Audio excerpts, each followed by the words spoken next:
kira-kira ada yang bisa mengerjakan, bisa ini ya, nulis di kolom chat, di kolom live chatnya.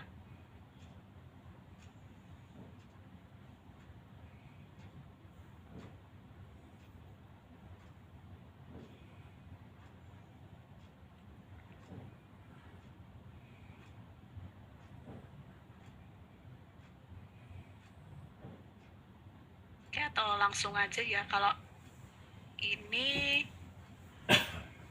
pertama sekali kita harus mencari dulu 10% paper B-nya. Ini kan karena dia kan ada VCO-nya 10% paper B. Jadi kalau 10%-nya ini dalam 50 gram itu berapa? Kayak kasarnya gitu. Jadi bisa kita hitung VCO-nya adalah 10 per 100 kalikan 50, kita dapat VCO-nya 5 gram. Nah, VCO yang dibutuhkan dengan ketahuan densitasnya sekian gram per mili, 0,92 gram per mili, berarti kita pakai rumus berat jenis yaitu Rho sama dengan M per V. Kita tinggal masukkan aja masanya berarti 5 dibagikan 0,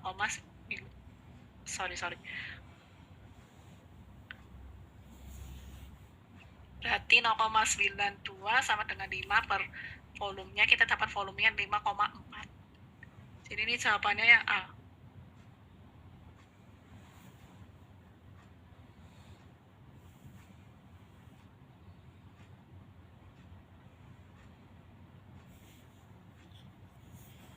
Oke, ini yang satu yang 5,4, kita next ke nomor 2. Oke, nomor 2, perusahaan farmasi ingin membuat gel natrium diklofenak 2%. Formulanya adalah natrium diklofenak 2%, TA 1%, metilparaben 0,02%, alkoholnya 16%, propilen glikolnya 1,0388%, dan karbopolnya 5% dalam aqueous hingga 100 gram. Setelah dievaluasi ternyata daya sebarnya buruk. Berarti apa solusinya?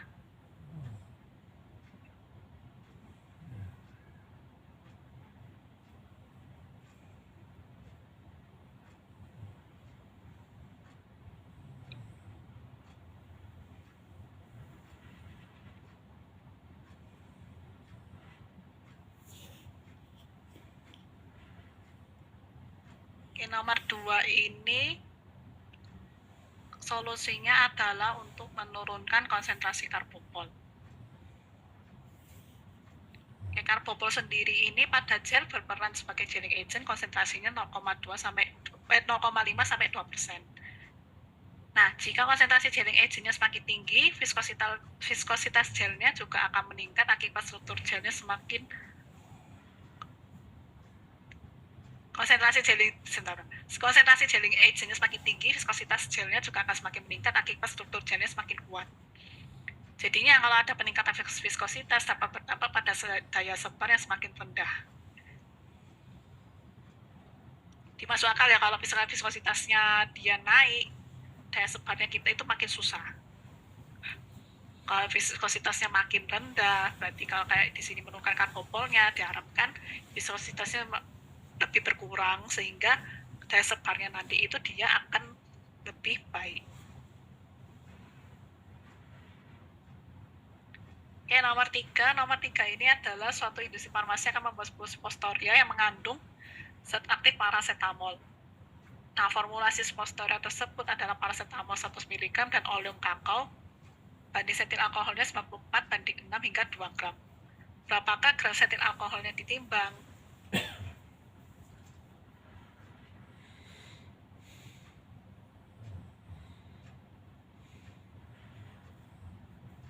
Ayo, kira-kira berapa ini?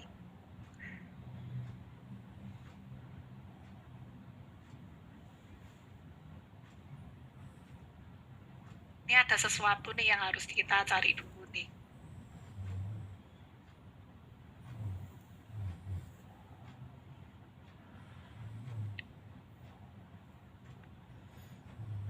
Oke, untuk nomor 3 ini karena dia ada kata-kata hingga 2 gram. Ya, kalau at itu nanti ditambahkan sampai 2 gram. Berarti kita harus mencari dulu setil alkohol yang diperlukan sampai dia 2 gram. Berarti Kita cari dulu bobot basis tanpa zat aktifnya, di mana tadi kan dia maunya sampai 2 gram, berarti 2 gram dikurangi 0,1 gram, yaitu bobot si paracetamolnya. Itu kita dapatkan 1,9 gram. Nah, karena kita hanya membutuhkan setil alkoholnya, berarti setil alkoholnya di sini kan 6 ya, di perbandingannya 6. Kita tinggal bagikan antara kebutuhan si setil alkoholnya dibagi dengan total perbandingan kalikan bobot basis tanpa zat aktifnya. Dikalikan 10, berarti 6 per 100 kalikan 1,9 kalikan 10. Kita dapat untuk setil alkoholnya ditimbang adalah 1,14 gram. Jadi asalnya dari sini ya, 100-nya itu karena 94 tambah 6.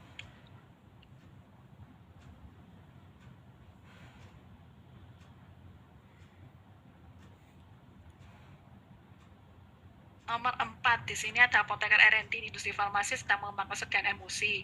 Setelah dilakukan evaluasi stabilitas, didapati terjadi penggabungan droplet menjadi ukuran yang lebih besar. Jika kondisi dibiarkan dapat mengakibatkan pecahnya emulsi. Nah, upaya apakah yang harus dilakukan oleh apoteker R&D untuk mengatasi permasalahan tersebut? Nah, ini kondisinya karena ada penggabungan droplet menjadi ukuran yang lebih besar. Ini adalah kondisi coalescence. Jadi ya coalescence ya, yang dia droplet yang bentuknya besar-besar kayak gini. Yang anggap aja bentuknya droplet-droplet ya. Nah, kalau misalnya kita nemu coalescence seperti ini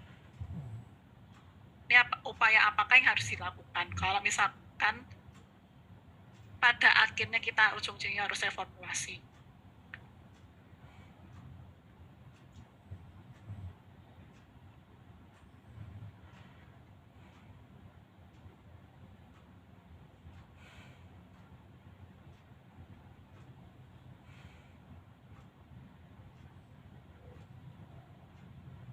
Upaya yang dapat kita lakukan di sini untuk adalah kita bisa menggunakan beberapa jenis surfaktan. Jadi, nah ini coalescence tadi ya. Coalescence itu tadi bisa terjadi karena distribusi ukuran droplet yang tidak homogen dan tipisnya film pelapis fase terdispersi yang terbentuk karena adanya emulgator sehingga mempermudah penyatuan dropletnya. Jadi dia makanya bisa membentuk droplet-droplet yang ukurannya besar-besar. Nah, karena sifatnya irreversible dan satu-satunya cara tadi adalah reformulasi, ini dapat dicegah dengan menggunakan beberapa jenis surfaktan atau memperkecil distribusi ukuran globulnya. Kalau misalkan pakai surfaktan tunggal kan dia di sini takutnya kurang ngefek. Jadi kalau misalkan kita tetap mempertahankan satu macam surfaktan, nanti dia akan tetap balik ke coalescence. Jadi dia harus menggunakan beberapa macam surfaktan supaya dia bisa membentuk emulsi yang baik. Jadi bisa terbentuk droplet-droplet yang besar-besar tadi. Oke, kita ke nomor 5. Ima ini ada seorang R&D sedang membuat sediaan emulsi untuk produk baru, namun saat pencampuran fase minyak dan fase airnya, emulsi selalu gagal terbentuk. Apakah yang seharusnya dilakukan oleh R&D tersebut? Nah, di sini cirinya ada kata kuncinya emulsinya selalu gagal terbentuk. Oke, kira-kira kita mau lakukan apa? Bisa kasih solusinya yuk di live chat yuk. Kira-kira mau diapain ini?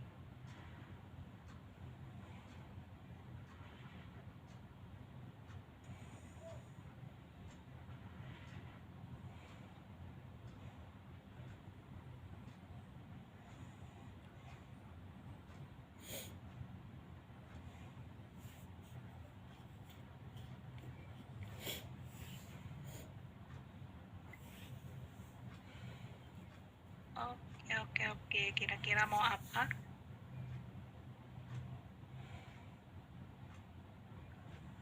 Oke, kita lihat. Nah, ini karena dia tadi kan waktu mencampurkan fase minyak dan fase airnya, dia emulsinya selalu gagal terbentuk. Bisa kemungkinannya karena surfaktannya kurang, jadi kita perlu menambahkan surfaktan lagi. Jadi seperti itu. Nah, ketidakcampuran fase minyak dan air disebabkan karena tegangan permukaan antara fase minyak dan fase airnya masih terlalu tinggi. Jadi perlu ditambahkan surfaktan untuk menurunkan tegangan permukaannya. Karena kalau dia sampai selalu gagal terbentuk, berarti ada masalah di antara tegangan permukaan dari kedua fasenya. Jadi perlu diturunkan supaya kalau tegangan permukaannya turun, nanti harapannya fase minyak dan fase airnya bisa lebih terbentuk emulsinya.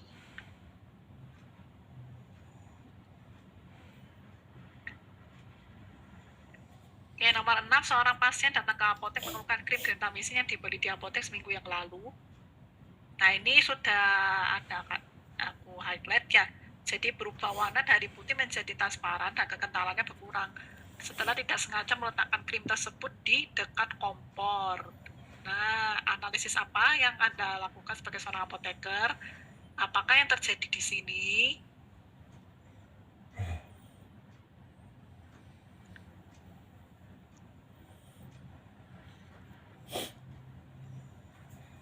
Apakah yang terjadi?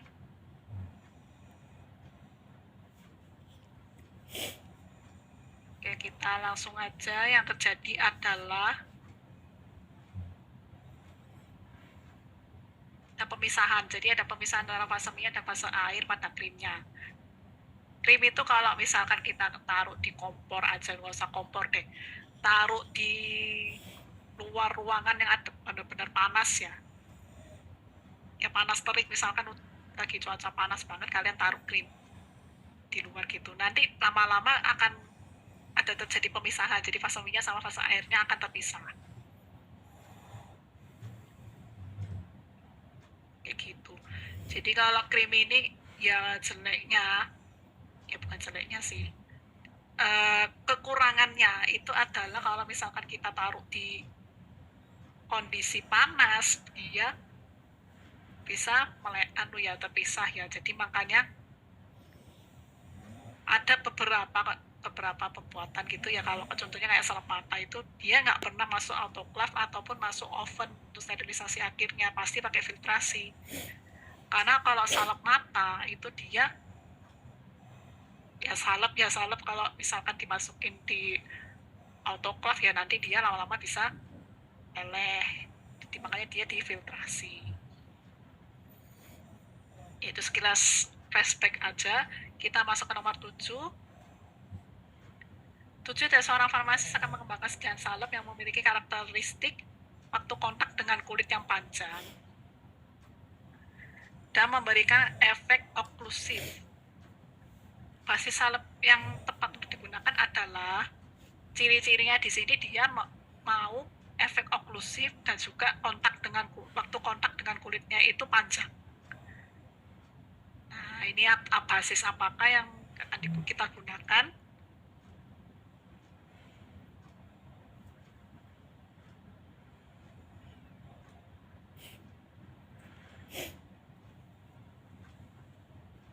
Oke, di sini untuk nomor 7 kita akan menggunakan basis petrolatum ya.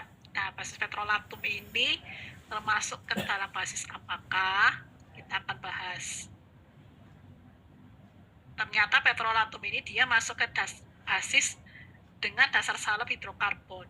Nah, tujuannya untuk yang hidrokarbon tadi untuk memperpanjang kontak bahan obat dengan kulit dan bertindak sebagai pembalut penutup atau occlusive dressing. Jadi kan untuk menimbulkan efek oklusifnya.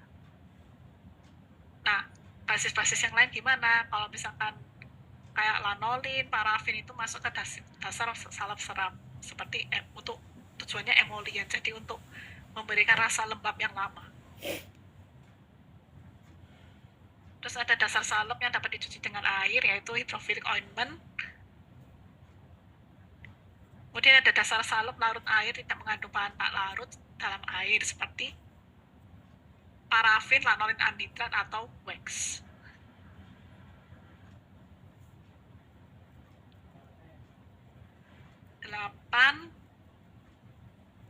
Divisi R&D industri kosmetik sedang mengembangkan sediaan gel yang diperuntukkan sebagai pelembab dengan bahan aktif aloe vera ekstrak. Diketahui bahan aktifnya tidak stabil pada suhu di atas 37 derajat Celcius. Dengan spesifikasinya yang diinginkan adalah gel transparan dengan pH sediaannya 5,5 sampai 6,0. Namun pada saat uji stabilitas, didapati gelnya berubah warna menjadi kekuningan. Setelah dipelajari lebih lanjut, hal tersebut disebabkan karena tingginya kadar elektrolit dalam formulasinya. Nah, eksipien apakah yang menyebabkan terjadinya perubahan warna tersebut?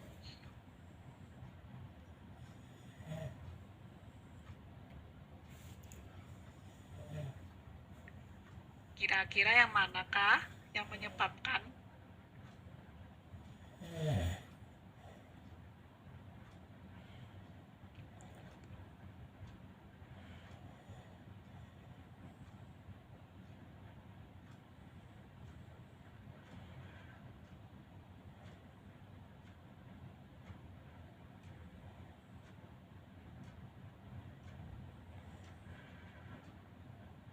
Yuk, kira-kira yang mana yuk yang ini?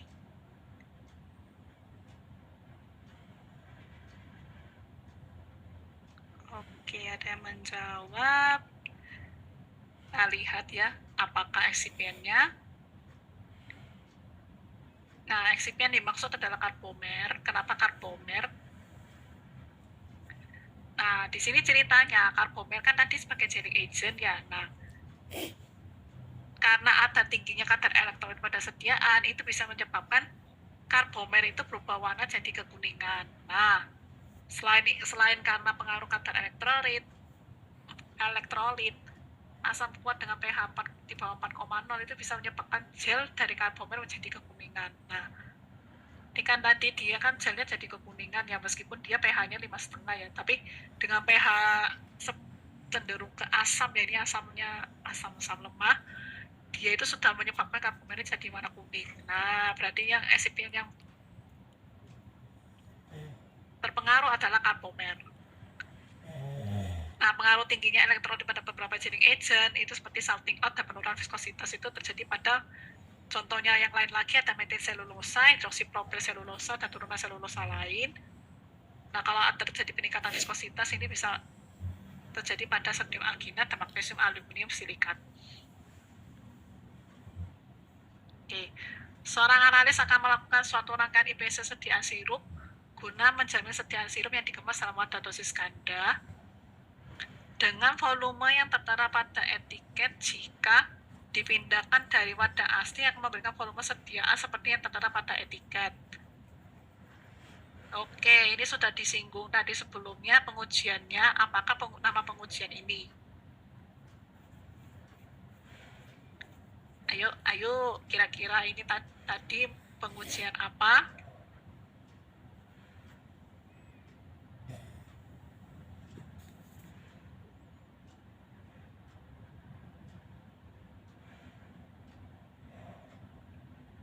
Di ciri-cirinya kita mau lihat volume yang dikemas itu sudah sesuai apa enggak sama yang ada di etiket yang akan tertera di etiketnya.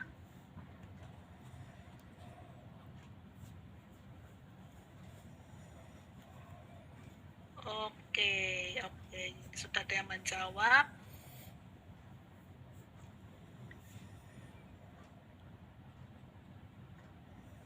Oke, semuanya setuju? Sudah ada jawabannya ini. Oke, semuanya setuju ya jawabannya, ini volume terpindahkan ya. Nah, volume terpindahkan tadi itu sudah dijelaskan ya, kalau di ini adalah uji yang mau kita lakukan supaya kita bisa menjamin bahwa volume yang diisikan itu sesuai dengan yang tertera pada etiketnya. Jadi misalkan 60 mili ya, nanti isinya itu ada di 60 mili, seperti itu.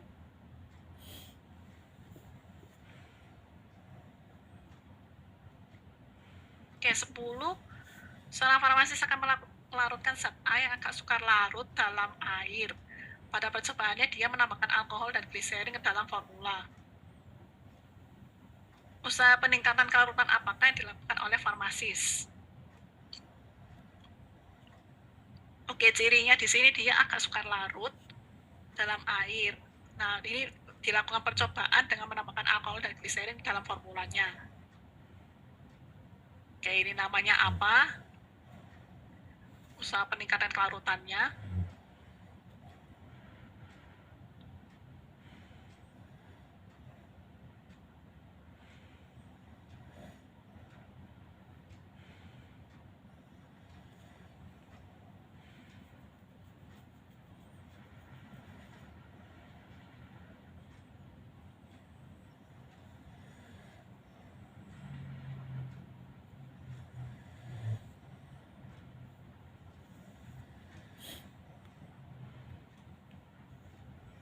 Ini ada yang jawab. Ya. Ini karena dia mau melarutkan zat yang agak sukar larut dalam air, terus kita mau tambahkan alkohol dan gliserin, ini adalah usaha kosolvensi. Jadi kosolvensi ini atau penambahan kosolven ini adalah salah satu cara untuk meningkatkan kelarutan pada zat terutama yang agak sukar larut dalam air gitu. Dan dia punya kelarutan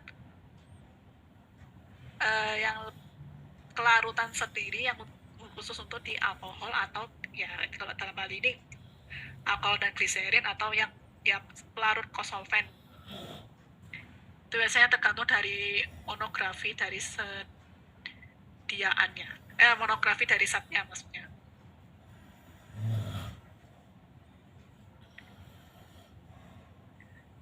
Sebelas ini harusnya sudah pada hafal. Seorang farmasis akan mengembangkan sediaan emulsi, diketahui zat aktifnya berupa minyak dan mudah teroksidasi. Oke, supaya mencegah teroksidasinya ini, apakah yang harus kita tambahkan sebagai eksipiennya? Ya, manakah yang bisa mencegah oksidasi di sini?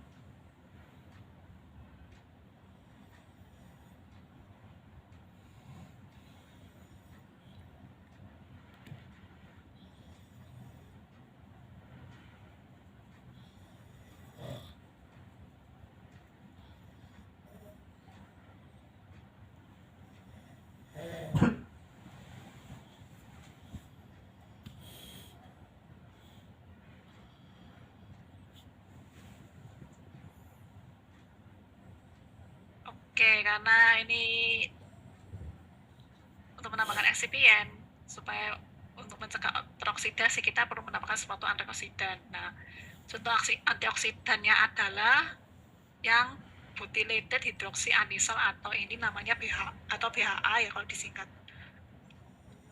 Oke, bisa BHA nanti atau BHT, tocopherol dan lain-lainnya.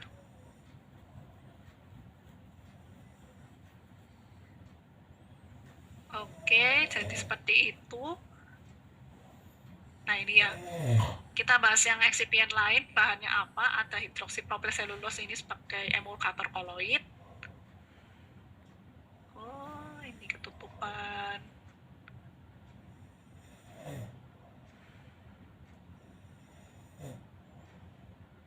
Nah, kalau PHA ini sebagai antioksidan ya tadi ya.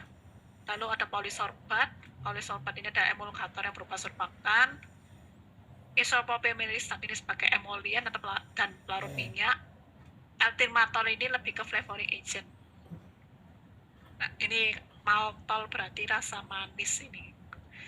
Sepertinya rasa manis ya, karena ada olnya.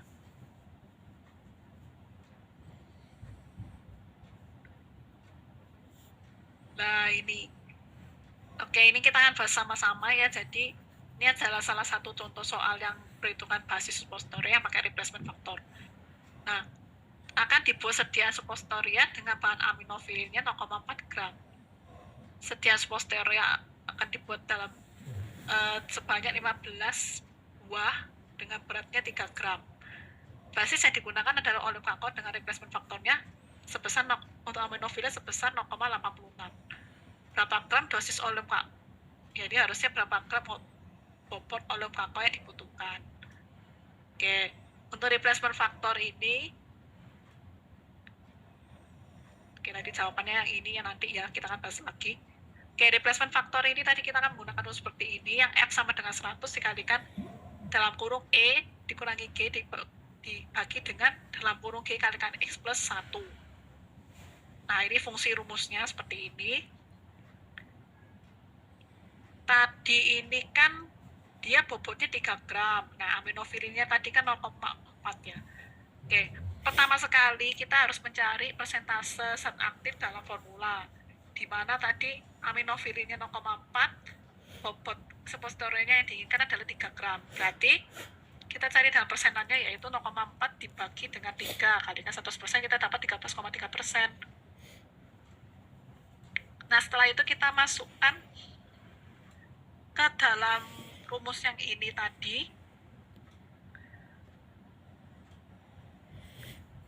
Jadi 0,86 tadi sebagai replacement faktornya itu sebagai nilai F sama dengan 100 dikalikan E dikurangi G dibagikan G dikalikan X plus 1. Berarti 0,86 sama dengan 100 dikalikan E ini adalah bobot suppositor hanya berupa oleh kakaonya aja, berarti yang 3 gram ini kita masukkan. Berarti 3 dikurangi G dibagi dengan G kalikan 13,3 X.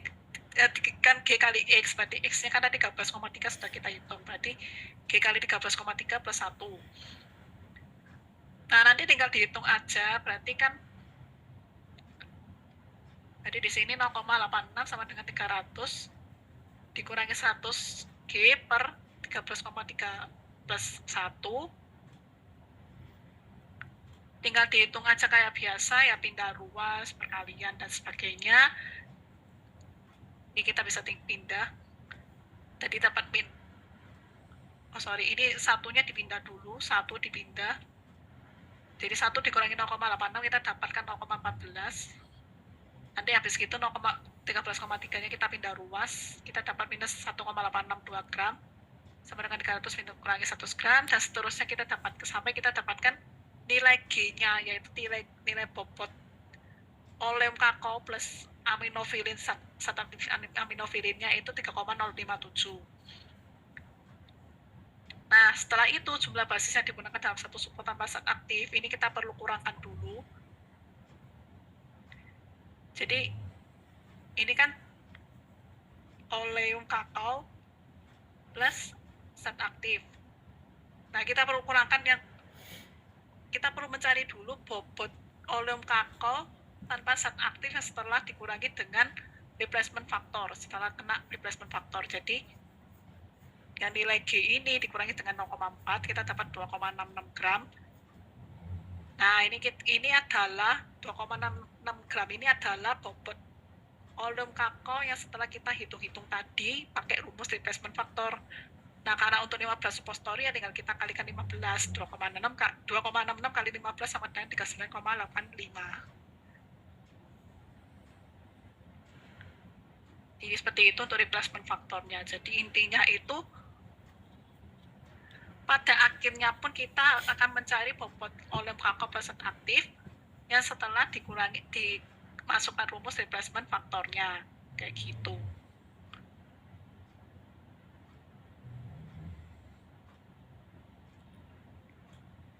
Oke, kita lanjut. 13. Industri farmasi ingin memproduksi sediaan topikal kortikosteroid. Sediaan ini diharapkan memiliki waktu kontak yang baik selama digunakan dan tidak terlalu mudah untuk dibersihkan dengan air. Selain itu, pengaplikasian sediaan dapat memberikan tambahan kelembapan pada kulit. Bahan aktif yang digunakan agak sukar larut dalam air, sehingga apoteker R&D memutuskan untuk membuat sistem cream butter in oil. Nah, contoh basis semisolid yang cocok untuk sediaan tersebut adalah,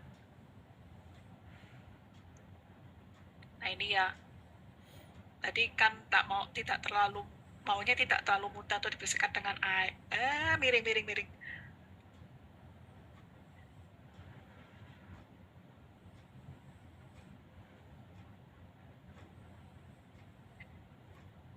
Tidak terlalu mudah untuk dibersihkan dengan air, punya waktu kontak yang lama,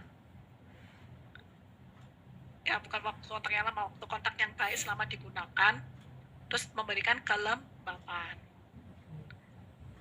Oke, contoh basis yang cocoknya adalah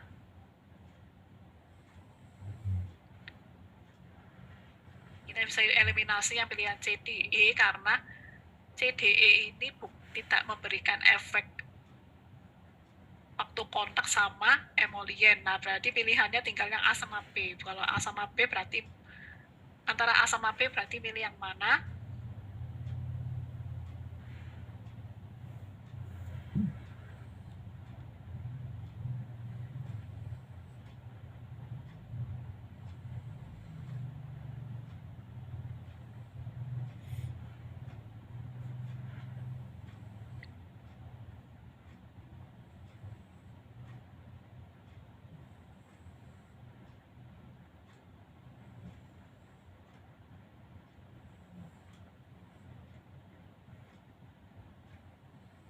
Oke, kita langsung aja. Jadi karena ini ada ekstra kelembapan dan kita mau waktu kontaknya yang baik, ini terutama karena untuk dia mau kelembapan, ini kita menggunakan basis serap. Di basis serap itu bisa untuk sebagai, kalau oklusif tadi yang itu ya dia juga bisa, kalau yang oklusif itu yang hidrokarbon. Nah ini karena dia maunya waktu kontak yang baik dan plus kelembapan, ini kita bisa pakai yang basis serap.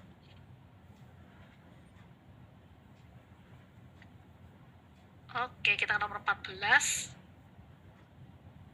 14, industri farmasi sedang mengembangkan sediaan gel diklofenak. Ketika divisi R&D melakukan uji stabilitas, terdapat viskositas dan volumenya sediaan menurun drastis setelah beberapa hari. Nah, setelah dipelajari, ternyata terjadi stabilitas sistem gel, yaitu terjadi sineresis yang disebabkan karena peningkatan pH sediaan, pengaruh dari penggunaan eksipien lainnya dalam formulasi.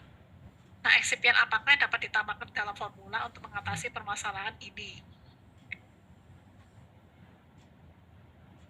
Tadi sineresis itu kan karena kontraksi ya. Nah, kalau karena kontraksi berarti solusinya bisa menambahkan apa ya dari yang 5 pilihan ini.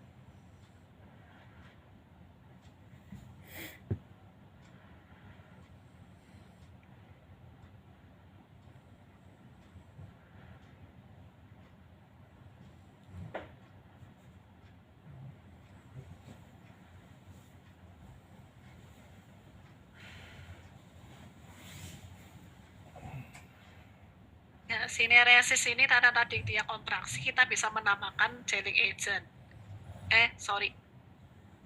Ya, salah satunya bisa menambahkan gelling agent, tapi karena ini lebih ke arah ada munculnya peningkatan pH sediaan, ini kita lebih mengatasi di daparnya. Jadi sineresisnya ini karena dia peningkatan pH. Nah, betul bisa juga karena dia sifatnya sineresis kita tambahkan gelling agent bisa, tapi untuk maksud soal ini ditekankan karena ada peningkatan pH, jadi makanya kita tambahkan dapar. Daparnya kita tambahkan supaya didapatkan pH-nya itu sesuai dengan yang didapatkan, sehingga nanti sistem gelnya itu tidak mengalami sineresis lagi.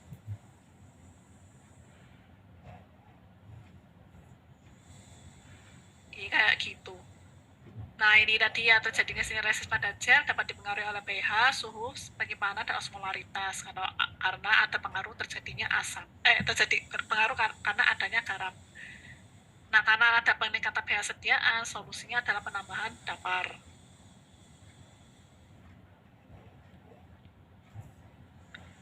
Oke, nomor 15. Sebuah industri farmasi akan memproduksi sediaan krim. Dalam memproduksi krim dibutuhkan suatu surfaktan. Ada surfaktan yang tersedia yaitu ada krim 65 dengan HLP-nya 10,5, span 20 HLP-nya 8,6, span 60 HLP-nya 4,7, span 80 HLP-nya 4,3, dan sorbitan HLP-nya 3,7. Nah, berdasarkan data di atas, surfaktan manakah yang lebih mudah larut dalam air? Oke, kita akan bahas sama-sama. Oke, sepertinya aku harus mengenalkan ini. Jadi, ini ada kayak sebuah gambar ya. Ini ada kayak ada skalanya dari 0, 3, 6, 9, 12, 13, 18. Ini adalah apa istilahnya ini? HLP yang seharusnya kalau misalnya kita mau membuat kayak cream water in oil atau oil in water kayak gitu ya. Dan ini juga dipecah lagi mana yang termasuk hidrofobik yang bisa terdispersi dalam air dan juga yang mana yang dia sifatnya hidrofilik. Nah, karena tadi di soal ini dia mau cari surfaktan mana yang lebih mudah larut dalam air, tipsnya itu ngelihat dari kalau dia mudah larut air, dia cari nilai HLP surfaktannya yang besar-besar. Jadi yang angkanya besar-besar itu dia pasti masuk yang di hidrofilik atau water soluble ini. Nah, dalam hal ini berarti yang besar-besar itu adalah di twin 65 sama sisman 20. Karena dia angkanya 10,5 sama 8,6. Sisanya itu dia masuk ke yang hidrofobik ya, karena ada di sekitar 3-an sampai 4. Nah, kalau misalkan lebih larut dalam ini ya cari yang 4, yang ini yang kecil-kecil. Kalau yang 4,3, 4,7, 3,7 ini sudah masuk ke hydrophobic atau oil soluble. Jadi kayak gitu. Ini kalau OW ini ada di sekitar ALB-nya di sekitar 8 sampai 16 untuk menjadi OW. Kalau WO ini di sekitaran 3 sampai 6. Kayak deterjen nanti 13 sampai 15, terus anti foaming agent itu nanti bekerja di ALB sekitar 2 sampai 3 dan seterusnya.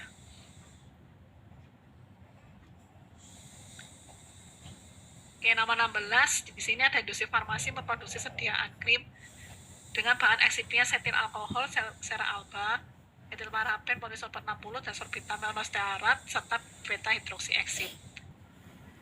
Oke, dari komposisi tersebut manakah yang berfungsi mencegah oksidasi pada fase minyak sediaan krim? Oke, manakah eksipien yang dimaksud? Ya, mencegah oksidasi. Langsung bisa komen di live chat ini apakah jawabannya.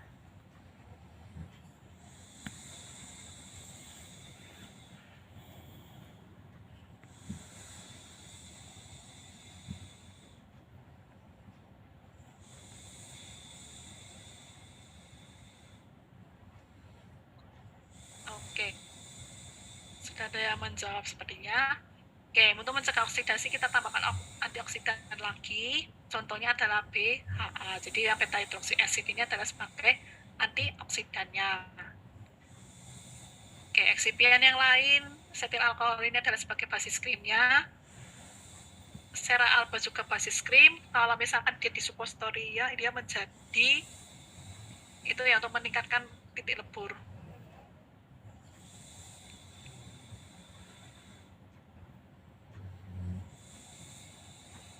Oke, metil paraben. Metil paraben ini sebagai, nggak keluar, pengawet. Nanti sama temennya ada propil paraben juga, seperti itu. Sorbitan monostearat ini adalah sebagai emulgatornya. Oke, kayak gitu. Nah, BHA ini sebagai antioksidannya bersama dengan teman-temannya yang lain seperti BHT dan tocoferol. Nah, apa yang belum aku sebut di sini? Oke, polisorbat. Polisorbat ini juga emulgator.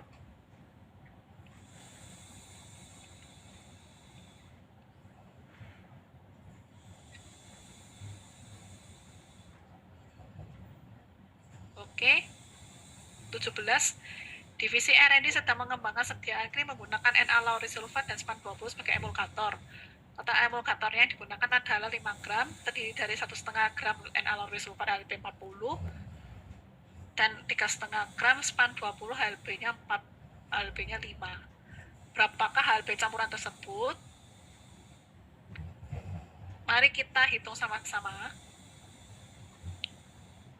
Oke, perhitungan HLP ini seperti yang sudah teman-teman dapatkan.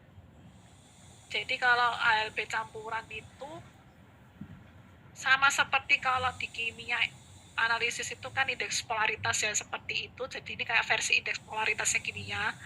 Jadi nanti didapatkan dari penjumlahan antara emulgator si N-alaurilsulfatnya dibagi dengan total emulgator dikalikan HLP si N-alaurilsulfat ditambahkan dengan punyanya si span tambah dibagi dengan total emulgator dikalikan HLB sispan. Berarti HLB campuran yang kita masukkan, kalau tadi punya N-alauryl sulfat, kita masukkan adalah 1,5 dibagikan total emulgatornya yaitu 5 dikalikan 40. 40 itu adalah HLB N-alauryl sulfatnya, ditambahkan dengan punyanya sispan 20 yaitu 3,5 dibagikan total emulgatornya 5 kalikan HLB-nya 5. Setelah itu kita total aja dapatkan HLB campurannya berarti 15,5.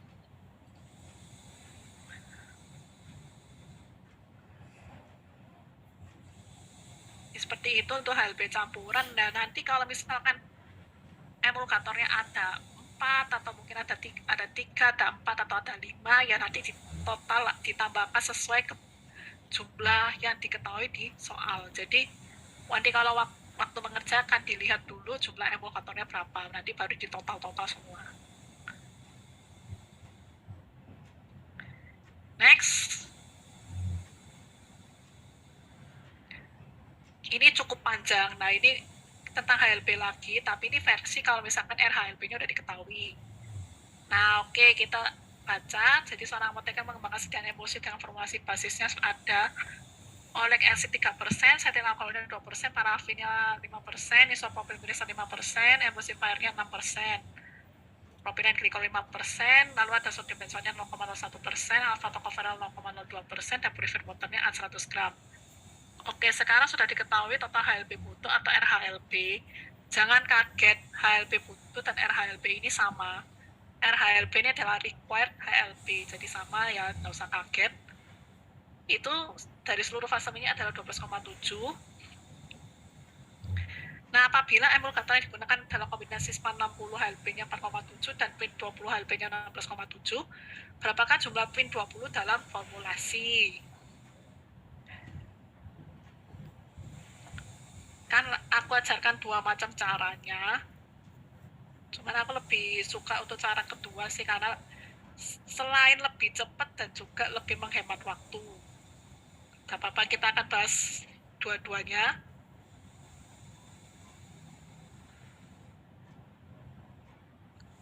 Jawabannya udah keluar. Oke, ada yang versi ini, tadi kalau versi pakai rumus ya, jadi persen surfaktan dengan HLB yang lebih tinggi itu sama dengan RHLB dikurangi HLB yang lebih rendah dibagikan HLB yang tinggi dikurangi HLB yang rendah. Ini rumusnya. Jadi karena kita mencari untuk yang persen twin, ini kita udah ada yang itu. Oke. Persen twinnya berarti sama dengan RHLB dikurangi HLB span-nya dibagi dengan HLB twin dikurangi HLB span. Nah, HLB low ini yang span-nya kan lebih kecil ya, berarti kita masukkan sebagai HLB low. Kalau HLB high-nya ini adalah yang punyanya twin karena lebih tinggi.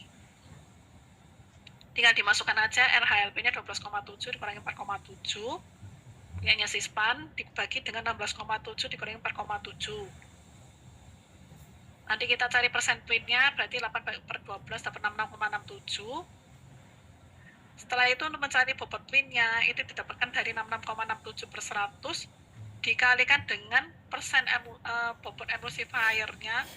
Tadi kan bobot emulsifier-nya kan 6% ya. 6% kita ubah ke bobotnya, berarti 6% kalikan 100 dapat 6 gram, sama aja. Nanti setelah itu kita dapatkan jawabannya 4,002 gram atau 4 gram. Cara pakai rumus, aku lebih suka pakai cara ini. Nah, ini cara ligasi, jadi kita tinggal kurang silangkan, ya istilahnya ya nggak enak banget ya. Tapi intinya seperti itu. Jadi kita silangkan, jadi punyanya twin 20 16,7 span 60,7. Taruh RHLB-nya di tengah 12,7 seperti ini. Kita kurangkan yaitu 16,7 kurangi 12,7 dapat 4,0. Span 60-nya 4,7 kurangi 12,7 dapat 8. Hasil pengurangan ini kita total dapat 12. Kita cari emulgator yang dibutuhkan dalam formula. Tadi 6% kalikan 100 gram dapat 6 gram bobotnya. Jadi emulgatornya 6 gram. Tinggal kita cari kebutuhan twin 20-nya. Berarti kalau twin 20 kita dapatkan dari sini. Jadi 8 ini dibagi dengan 12 kalikan dengan 6, dapat 4 gram.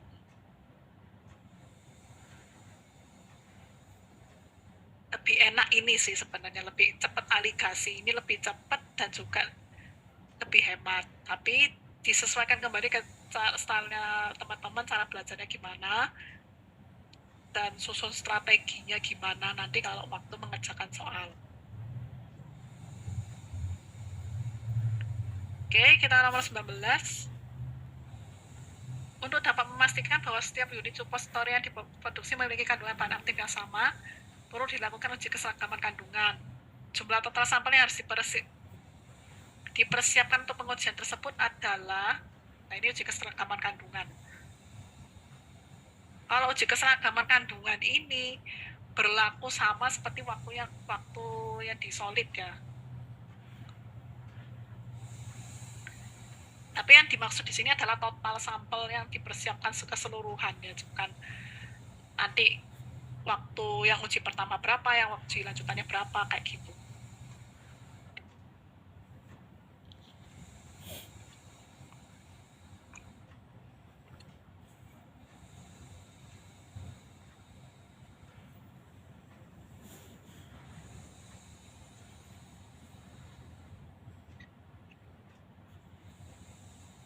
Oke, menarik nih, udah ada yang jawab. Oke, kita langsung aja uji keseragaman kandungan. Yang dibutuhkan adalah 30 sampel totalnya, dimana nanti dipecah. Pengujian pertama sebanyak 10 sampel.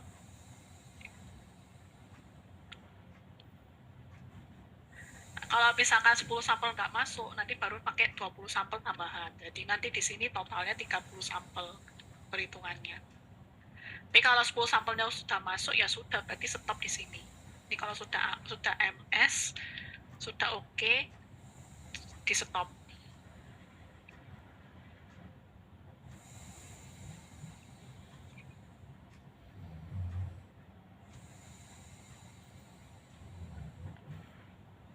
Oke, kalau aduh, ini kan ada ininya.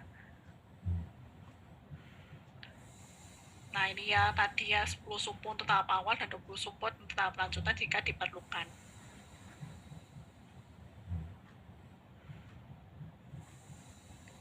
Oke, nomor 20.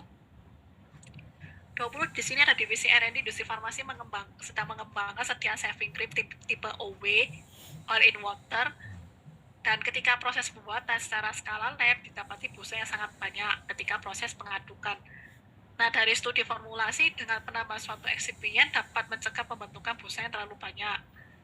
Eksipien apakah yang dapat ditambahkan ke dalam formula untuk mengatasi permasalahan tersebut? Nah, ini kata kuncinya ini adalah ada busa yang sangat banyak waktu proses pengadukan. Nah, ini ada penambahan suatu eksipien untuk mencegah pembentukan busa yang terlalu banyak. Nah, apakah eksipien yang dimaksud? Oke, eksipien yang dimaksud adalah anti-foaming agent. Busa, kalau ada muncul busa ya dilawan sama anti-busa. Nah, ini sedikit informasi. Jadi anti-foaming agent ini kan tadi mencegah dan merusak foam yang telah terbentuk. Dan mekanismenya adalah, ini yang didapatkan dari jurnal. Jadi mekanismenya itu awalnya dia akan merusak busa yang telah terbentuk melalui tahap yang namanya adsorpsi dulu. Sampai nanti karena ada perusakan melalui adsorpsi itu, nanti ada tahap pencegahan pembentukan foam dengan menekan Marangoni effect. Marangoni effect ini adalah berkaitan dengan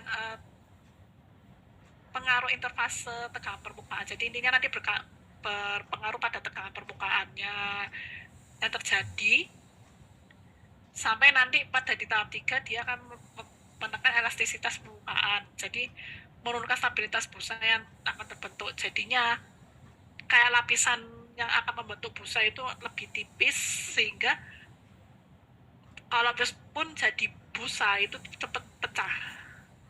Nah, contohnya ada dimetikon, simetikon, selain 2 itu ada oleil alkohol dan propilen glikol alginat.